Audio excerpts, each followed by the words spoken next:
All right, today we're going to break down how to write a letter that can literally unlock major opportunities for your art career. We're talking grants, residencies, that dream exhibition, the whole shebang. It's a huge question, right? And so often the answer comes down to one crucial document. It's not just about having amazing work, it's about being able to communicate your vision. And today, that's exactly what we're going to master. Okay, so first things first, let's be really clear on what a motivation letter actually is. This is not just some boring cover letter. Think of it as your chance to tell the story behind your art, to make a real, powerful, personal connection with the people who can change everything for your career. And this is a super important distinction. It's critically different from your artist bio. I love this way of thinking about it. Your bio is like a receipt, right? It shows where you've been. But this letter? Oh, this letter is your sales pitch for where you're going. It's not a history lesson, it's a proposal. You're asking them to invest in your future vision. All right, let's dive in. Before you even think about writing a single sentence, there's some absolutely essential prep work to do. Seriously, getting this groundwork right is what sets the entire tone for your letter and can make all the difference. So there are two steps that are just non-negotiable if you want to make a strong first impression. First, deep research. Second, a clean professional structure. Trust me on this. Skipping either of these is a fast track straight to the no pile. Okay, let's talk research. You really do have to become a bit of a detective here. You need to know exactly who you're talking to.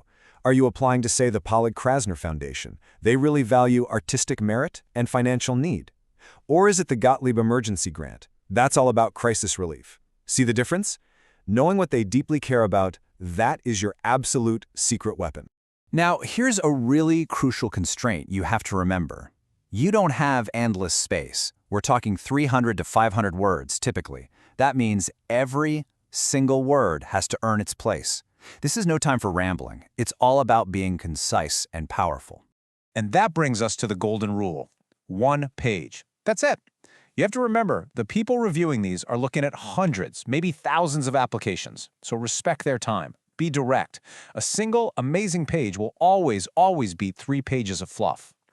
So, how do you organize all of this? You follow a simple professional structure.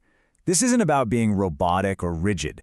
It's about creating a clear, logical flow that makes it super easy for the reader to follow your story and, most importantly, understand what you're asking for.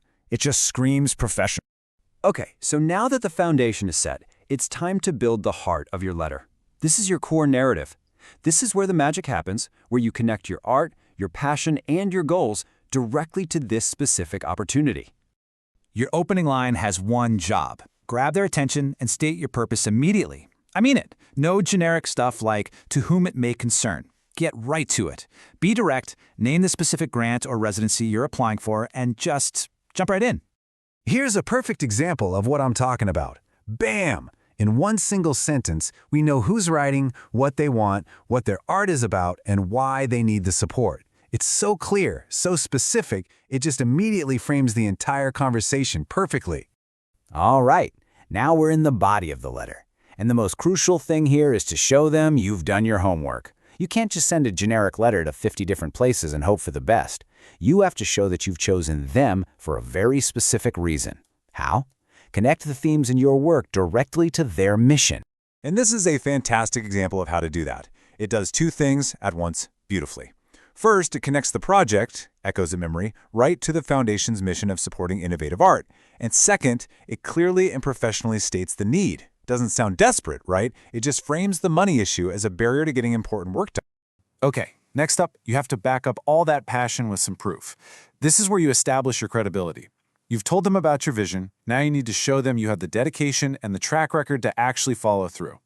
And listen, this is not about just listing everything on your resume, it's about highlighting a few key achievements that prove you're a serious artist. Just look at how strategic this example is. It doesn't list every single group show they were ever in, right? It cherry picks 2 huge, high-impact achievements, a major museum exhibition and a prestigious grant. That's all it takes to reinforce a history of real dedication and success. Okay, now let's get to what might be the most important part of the entire letter.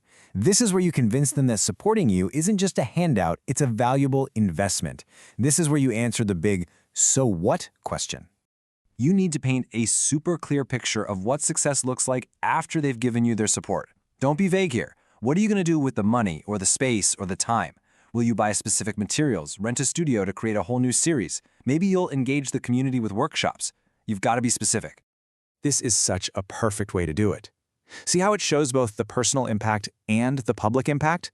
It shows how the grant solves a real practical problem, materials and rent, but it also connects it to a much larger purpose, like community engagement. That makes their investment feel so much bigger than just helping out one artist. Okay, so you've written the draft. It's got all the right parts, it feels good, but hold on, we're not done yet. Now we move to the final stage, the polishing stage. This is how we take it from good to absolutely great.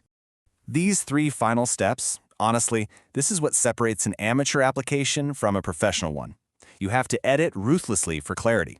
You have to customize every single letter you send out. And finally, please get a trusted friend or mentor to put a second pair of eyes on it before you hit send. And as you get ready to submit, just keep these 4 key ideas in your back pocket. Be authentic. Let your real voice come through. Avoid just repeating your resume. Focus on your vision. Follow all the guidelines, down to the last detail. And always, always keep a positive tone, even when you're talking about challenges. So, what's the big takeaway here? It's this. A great motivation letter goes beyond your portfolio. Your art shows your talent, for sure. But this letter, this shows your purpose. It's your chance to share your vision and invite them to become a part of your journey. So I'll leave you with this question to think about as you sit down to write. All the structure, all the formatting we talked about, that's just the frame. The real question is, what story does your art need you to tell? Because that's what's going to win them over.